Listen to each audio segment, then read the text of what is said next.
isn't this amazing? Another incredible game. Where does this rank on your, scale of all the games you've worked? And I was like, this was my first one. And they're like, what? And I think they were probably like, how the hell, who put you here?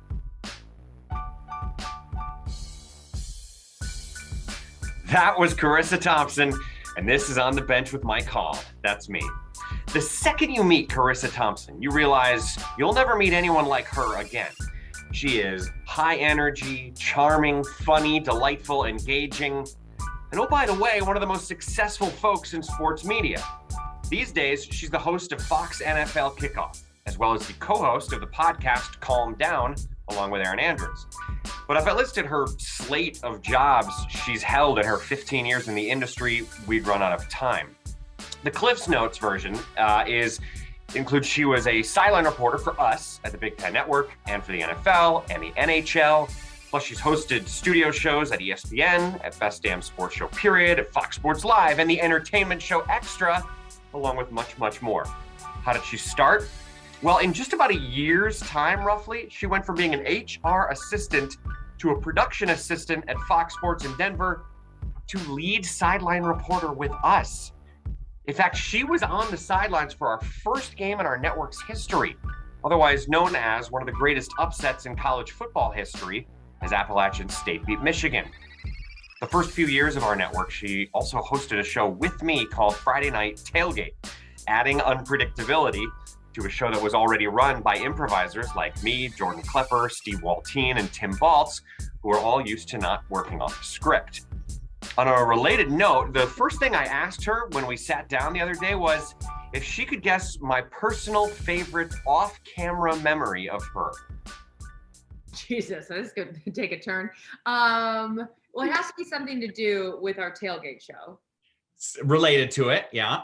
Sounds, am I getting warm? Getting warm? You are warm. This could go on for a while, so I'll cut you off. Okay. 2008. Right. You, me, and Jordan Klepper are in Ann Arbor taping something before the season, like the week before the season. And we finished our thing and it was late at night and we're like just goofing off in the parking lot of the hotel. And we said it was like 10 or 11 o'clock and we were all like, we were hungry. And there was a Wendy's or a Burger King right across the way. And you were like, well, let's just go to the drive-thru. And we're like, Charissa, we don't have a car. And you go, I got this. And we walk over there and you were right behind you and you talk into the speaker and you're like, we have to go order some food. And they go, well, you don't have a car. We can't do that. And just kind of looked at us. 90 seconds later, we're eating French fries. I still don't know how you did it. I love a Frosty. I am not going to turn down an opportunity to step right up. What? So it's car discrimination? That's what it is. It's car discrimination. I'm not allowed to get fast food if I don't have a car. Not everyone has a car. So not everyone can eat fast food. I mean, we can get real deep layered into this, but all I wanted was the freaking Frosty and mission accomplished. Man, there were some times you and I mean, Jordan, where's he now? I don't know. Winning an Oscar? I mean, this guy is doing everything. He's everywhere. I know. It was fun when he got hired by The Daily Show. I remember you and I were texting about it. Like, this is our guy. And look at that. Yeah, I know. But I can't believe it's been 10 years. No. So I was just thinking, my favorite on-camera memory with you is also a tailgate. It was a show like the end of our second or third year, and you were doing a Northwestern game in Evanston. And they said, instead of us setting up a satellite truck for her, we'll just bring her into the studio. And so the whole day, Jordan and I were like, all right, instead of just doing our bits that we have planned, we're going to incorporate Charissa, but we have to be careful because we don't want her to look dumb. We want her to look like the hero. We want to look dumb. So we'll make sure we set her up in a positive light, this and that. We spent so long crafting things and we're like, we're just going to walk through it with her. And you got there like 2 hours ahead of time. And we're like, hey, you want to walk through this? You're like, sure thing. Shakita, makeup lady, what do you think? And you were chatting with her, everybody comes into the room. You're like best friends with everyone. 2 hours becomes 1 hour, becomes 10 minutes before the show. We haven't had a chance to walk through it with you. And I looked at Jordan and I was like, I guess we're just going to wing it. And you were hilarious. You did nothing we had scripted. It was nowhere near. At one point, you walked into the middle of a scene wearing a football helmet over your head. And we don't know what it was about. And it was like the best energy because we were all improvisers. So it was like perfect for us to play off that craziness. Look, you guys are the professional comedians. I just play one every now and then on TV. I'm a react to what happens next kind of gal. I know. That was so much fun. I can't believe how much has happened between now and then. My favorite one, probably because it's at the forefront of my mind right now with everything that's transpired. And Leon Schweier, our boss, who recently passed, and I got a text from our mutual friend Elizabeth and Amanda, and I just started bawling and it'll make me sad thinking about it, because I'll never forget, and this is so Leon, so I'm not going to cry because he'd be like, pull it together, Charissa. But he got in my ear up for a Friday night tailgate, and I had just dyed my hair black and didn't tell anyone, because I was like, I don't want to be Barbie on the sideline, so I'm going to dye my hair black and wear glasses and be Lisa Loeb, and I'll be taken seriously. And all of a sudden, Leon gets in my ear and in the IFB, and he goes, what the did you do to your hair? And I was like, oh, about that. You noticed? Oh, I was hoping that this would just fly under the radar. And he was like, sure, looks great. And then off the headset, he was like, what are we doing? And I was just laughing. I'm like, Leon, surprise. Anyways, but that became a huge deal. Like, articles were written about it. Oh yeah, and therapy lessons sessions ensued. Suicidal path to Frumpyville? That was very jarring. Right. That's what he wrote. I was like, look, that was the Wendy's that I was eating, and not the haircut, and not the hair color. There you go. 15 comes at any point in life. You know, you don't know when you're going to throw it on. Could be today, could be tomorrow. Whatever. How did, I assume Leon was part of this, but like, how did you come to the Big Ten Network? You were with us on day one. How did that come to be? Leon, I mean, it was, it worked. I was at Fox Sports on the regional side, the FS1 side of things, working in Denver. And then I had just recently come back to LA to work on the Best Damn Sports Show.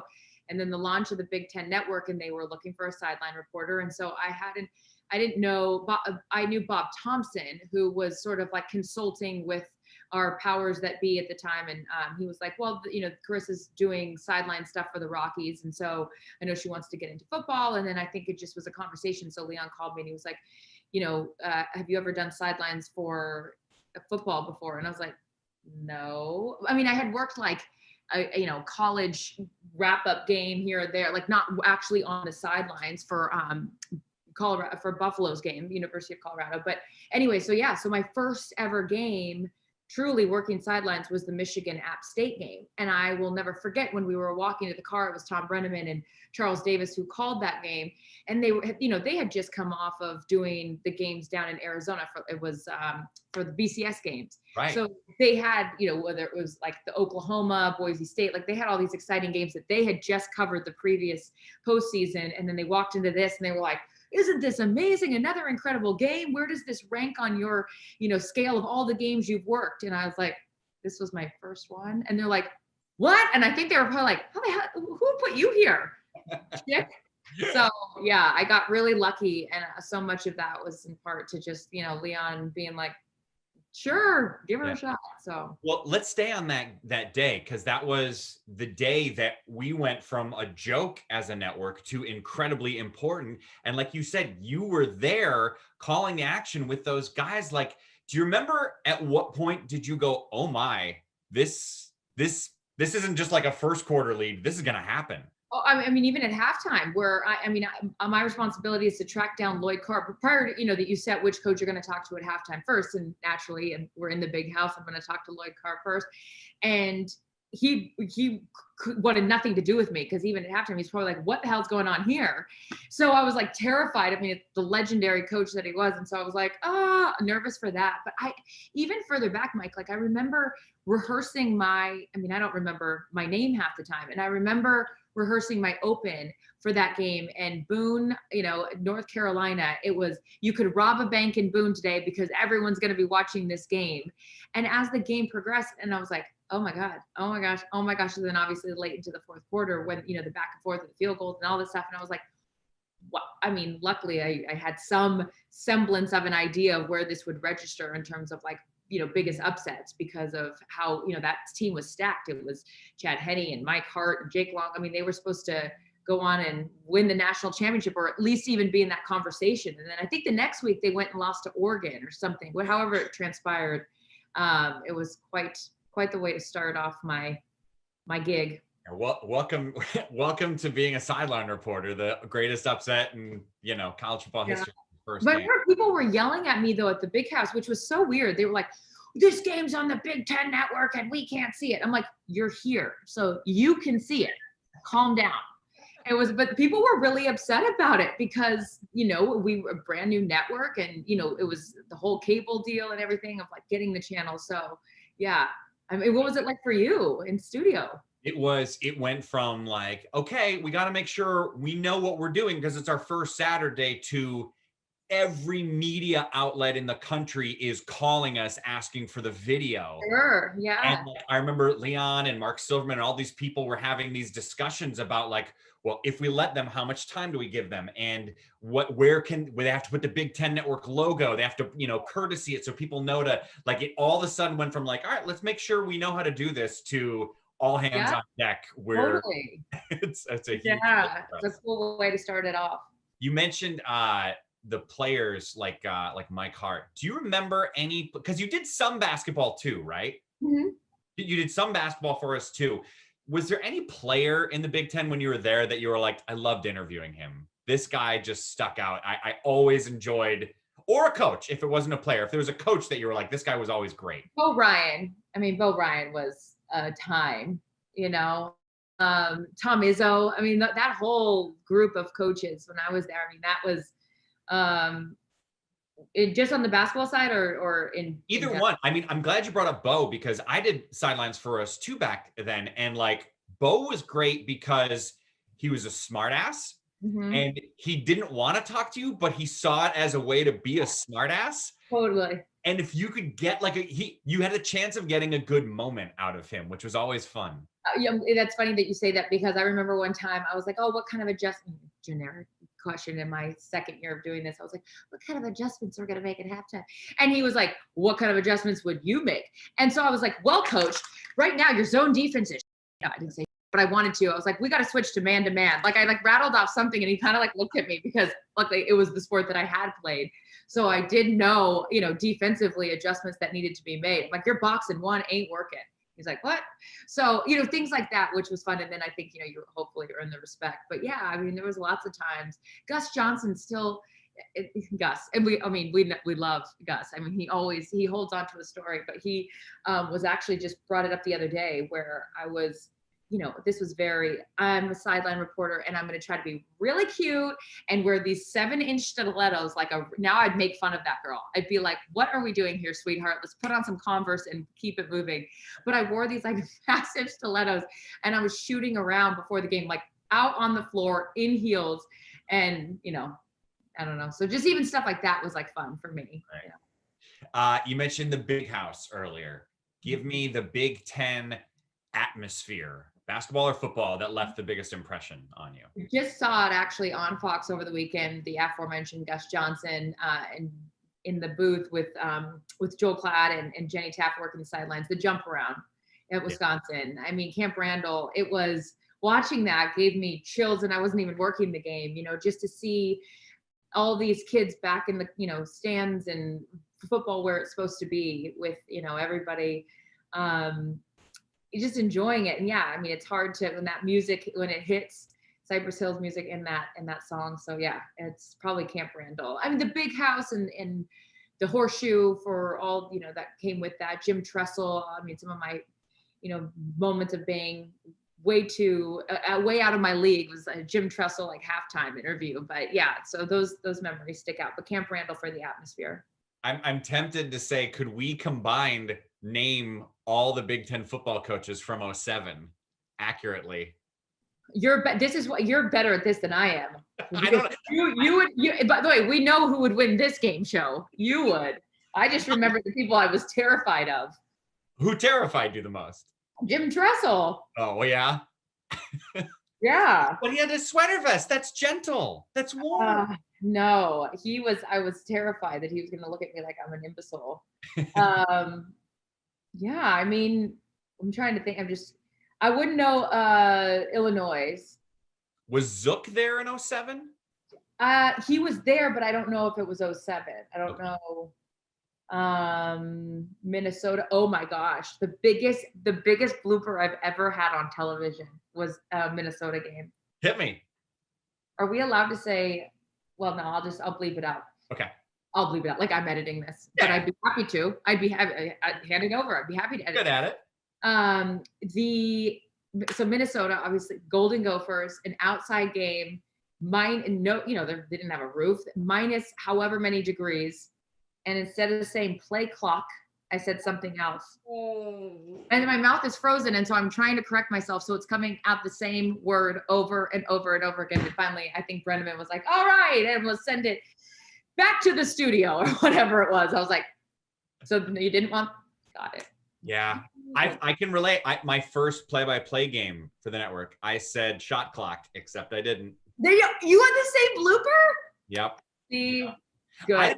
Professionals mess up like you. You had to tell me afterwards, and I was like, "There's no way I said that," and went back and I was like, Oh, there was no mistaking that I said it. like, It was like Ralphie from Christmas Story. Oh, like, like I could not, but. All right, from your time covering the Big Ten, and you can't say hotel parking lot, Wendy's, or Burger King. Best food in Big Ten country. Ooh, that's a good question. I don't know. Best food. What city had the best food? I'm not a foodie, clearly. Yeah. I mean, Frosties make me excited.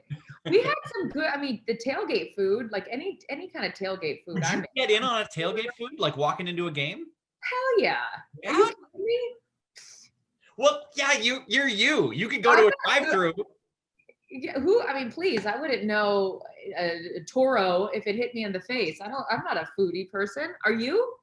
Not much. And I actually feel bad asking you for that because I wouldn't have a great answer either. I know there are certain places like Zingerman's Deli is great in Ann Arbor, or cheese curds in Wisconsin are great, or whatever. Is it milk? Which place has the really good milkshakes? There's a place in Wisconsin that State, or I don't know the name of that, because Penn State has a creamery too. Anyways, that would be mine. Is okay. Someplace with good cookies or. So you were a part of the launch of Big Ten Network. You were also part of the launch of FS1. What was that day or week of the launch like from your vantage point? So our boss, David Hill, at the time, I remember he went over and over with me how I was supposed to introduce everyone, and he David Hill. Do you know David? I didn't know. I know of him, but oh my God, he just this strong accent of his, and he was like, Charissa, and I remember he had his big board, and he was like, "You need to be the ombudswoman," and I was like, "I don't know what that means," and I didn't tell him that at the time, but I left his office, and I was like, "Ombudswoman," and I remember I saved the paper. He was like, "Your responsibility is to be the ombudswoman for this show," and I was like, "Okay," and after Googling it, like that conduit between the fan and the athletes and sort of that person that bridges the gap was the definition, I guess, of it. So I saved the paper. The night before the show, he's telling me I need to stand behind each athlete and say, "This is Donovan McNabb, and this is Gary Payton, and this is da-da-da." And I can say this because who cares? A few weeks after the show launched, it was a disaster. Like, starting a network, it's like there's so many growing pains, and we had this huge thing, like we're the one for fun, and we're going to take on ESPN and all this stuff. And David calls me into his office, and he's like, "We got to get you the off this show." And I'm like,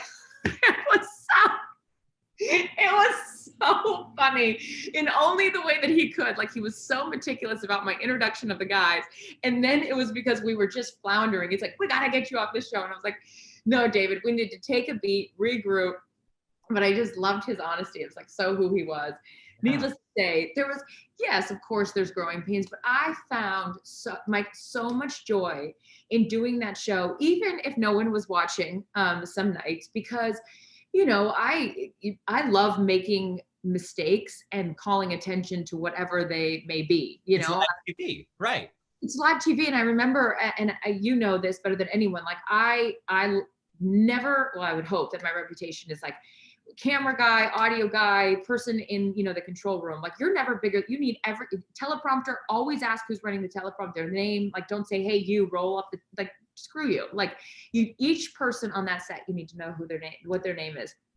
But my producer at the time, and I say this to him lovingly because he wouldn't care if I told the story, his name was Zeus, and he didn't know what was happening in the control room because there's so many different things going on. So there was times I would sit out there and I didn't know where we were going next.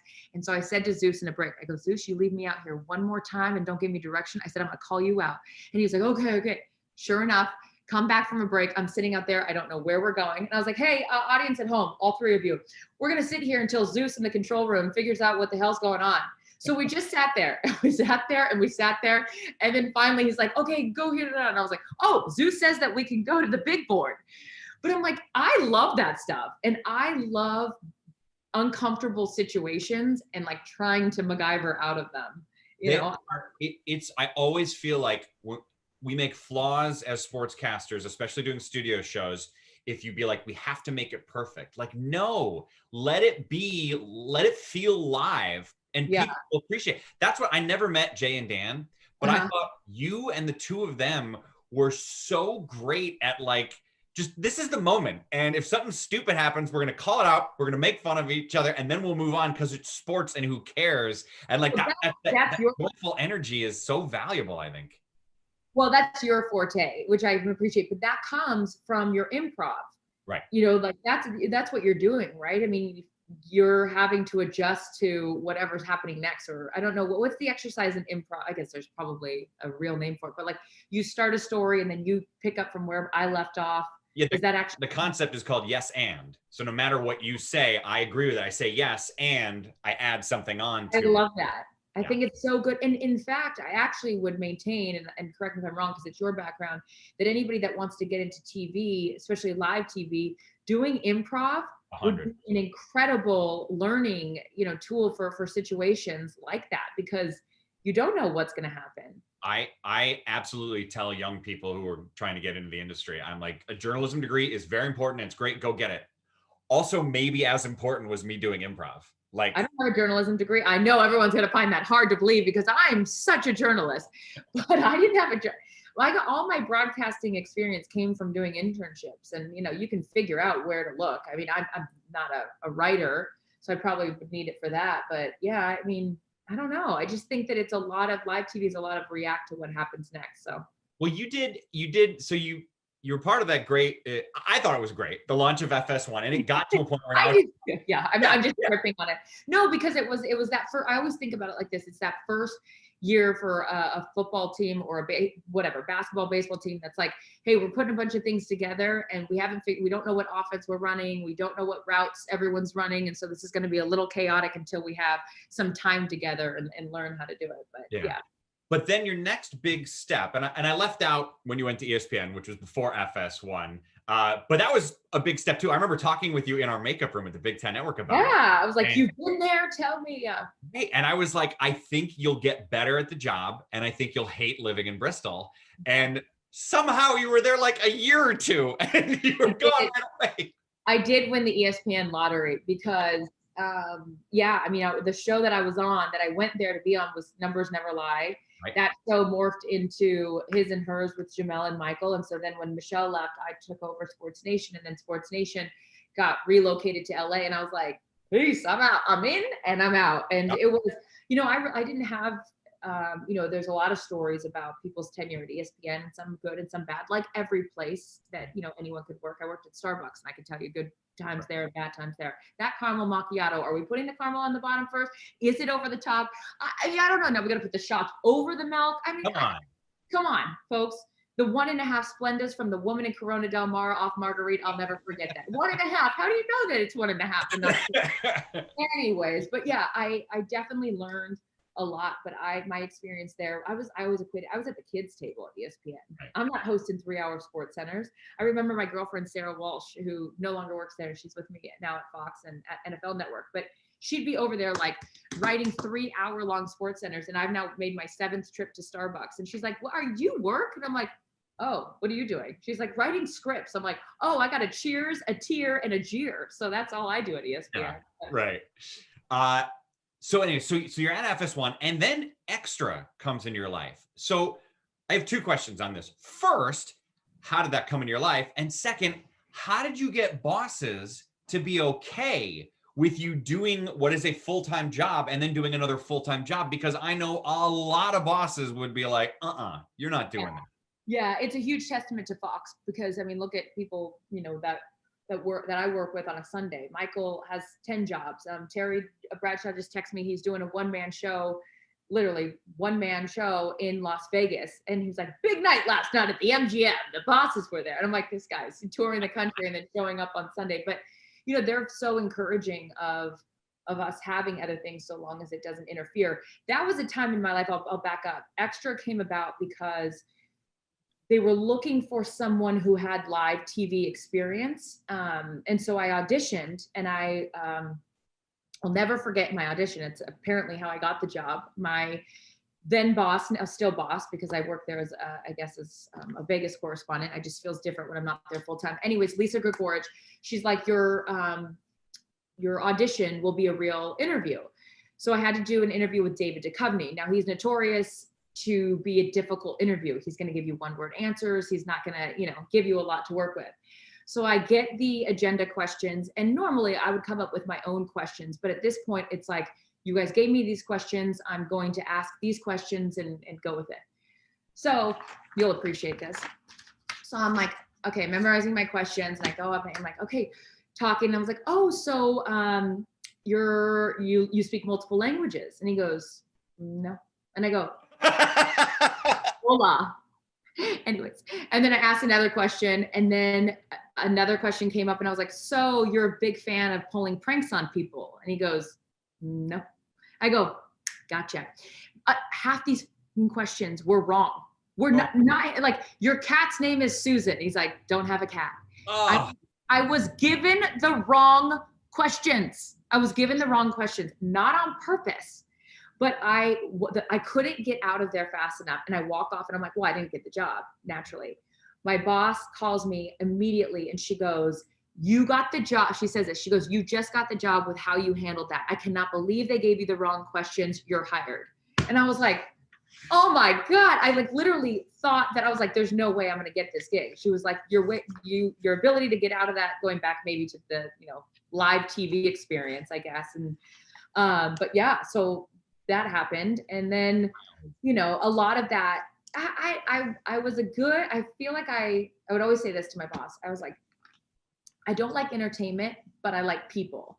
I hated asking questions about people's personal life. I hated asking what they were wearing and gossip. So there goes entertainment news for me. So I struggled with that a little bit, but it was an incredible experience, and got to do really cool things like cover an Oscars and Emmys and all that kind of stuff. And people always ask me like, oh, what was it like in interviewing George Clooney or whatever? And it was like, the bigger the star, the nicer they are. That was my experience. So it was kind of like the reality TV stars that were like the divas, and I was like, what am I missing here? Weird. Margot Robbie is the sweetest. Jennifer Lawrence is like, let's hang and you're the coolest girl ever. Yeah. But yeah, it was a really cool experience, and credit to Fox for allowing me to do both, because I would work at Extra during the day. So I'd work there 8 to 3, come home, take a nap, and then work at Fox Sports Live from 8 to 11. And I did that for 2 years. So Crazy. Now it seems easy. So we're pretty close in age. I think I'm like 3 months older than you. So this question will. I've done a lot more things than you have in life. I've aged. I mean, my God, drink water, Charissa. Well, this question will hit you in the core because it comes from my heart, because it's the most important question. What is the coolest thing about being real life friends with AC Slater? You were an AC Slater. I was a Zach Morris girl. So I like all of them. Yeah. Oh yeah, I mean, that was our religion. People our age, that was the show.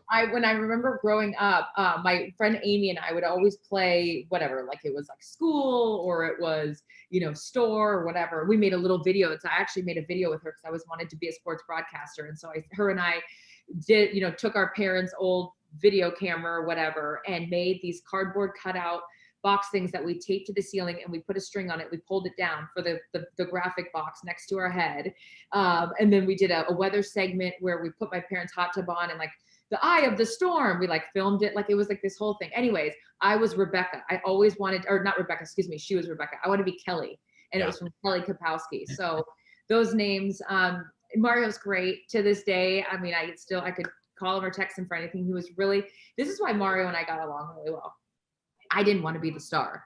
I was like, this is your gig. Like if you're trying to Brady, for example, like you don't come in as Brady's backup and try to be like, hey, I'm gonna Wally Pip you on this situation. Like, Right. Mario, you're Mr. Entertainment. You've been here forever. Like that's your thing. And I was happy being Skipper in that role to be Barbie. Well, that was smart. All right, you've got a lot of stuff to do, so I'm going to wrap up with our final segment is called Before You Go. Love it. 4 questions unrelated to anything whatsoever. Okay. Number 1, the moment you laughed the hardest while doing your podcast with Aaron, Calm Down. Oh, that's nice of you. I laughed the hardest. Aaron's really, really good at impersonations. Really? Oh my God, she does. She'll do anyone. Her Troy Aikman is really good. She has a whole bit on Troy. But have you seen White Lotus? Yes. So Stifler's mom, Jennifer. Is it? Jennifer Coolidge.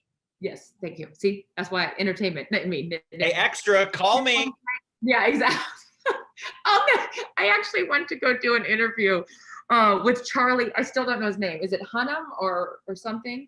The actor.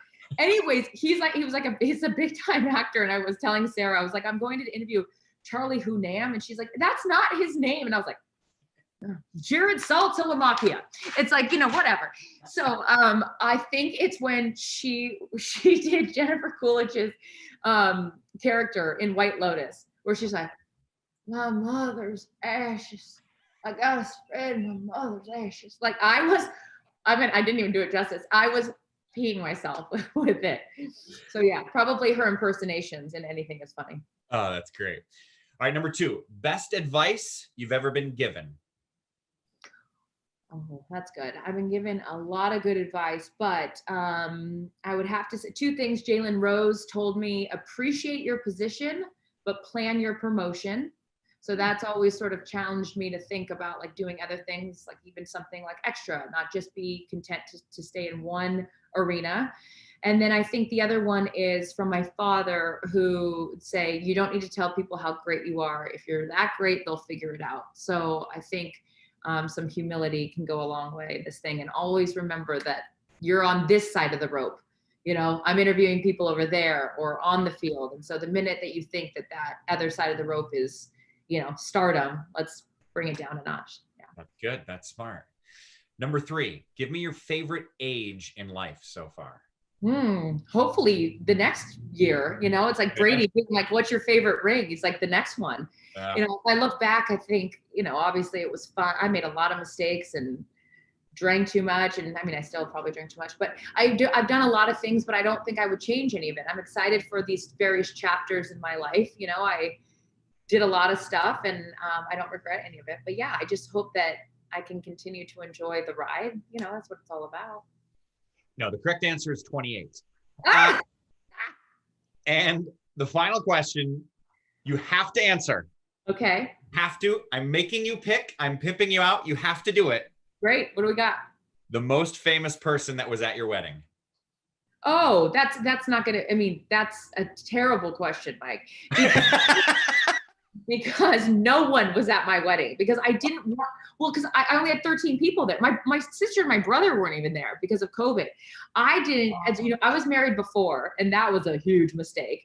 And so then I was like, I'm never getting married again. Well, I met my now husband on a plane. We sat next to each other.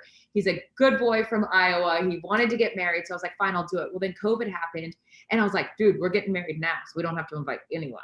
I was like, this wedding's going to be cheap. I'm going to rent my dress. I was like, it's whoever wants to come. And my sister and brother and his siblings didn't want to get on a plane. And I was like, great. I felt like the scene in Father of the Bride where he's going through like Steve Martin's like, didn't that person die? Good. Like saving money.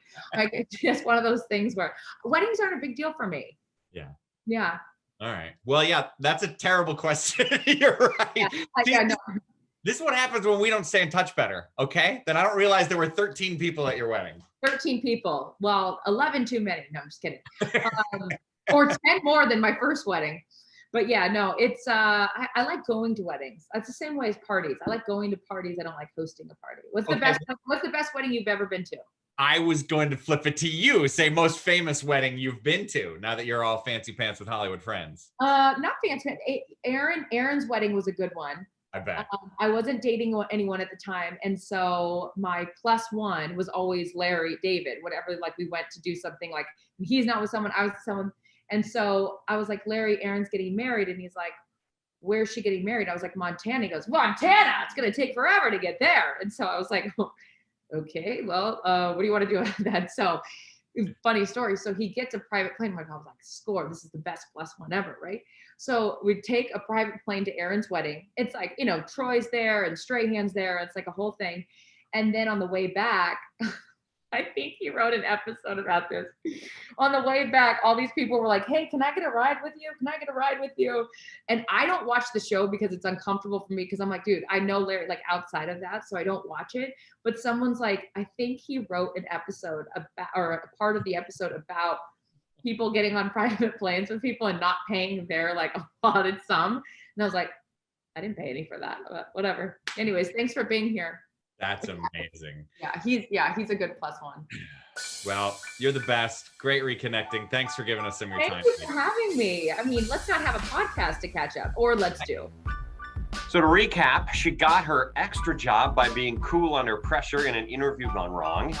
She may not be able to pick a favorite Big Ten food spot, but she sure can deliver some fast food for you if you're in a parking lot late at night. My thanks to my old pal, Charissa. Be sure to check out her podcast, Calm Down with Erin and Charissa, and also check out Alex Rue's Take 10 podcast. Thanks for listening. I'm Mike Hall from the Big Ten Network in Chicago. We'll see you next week.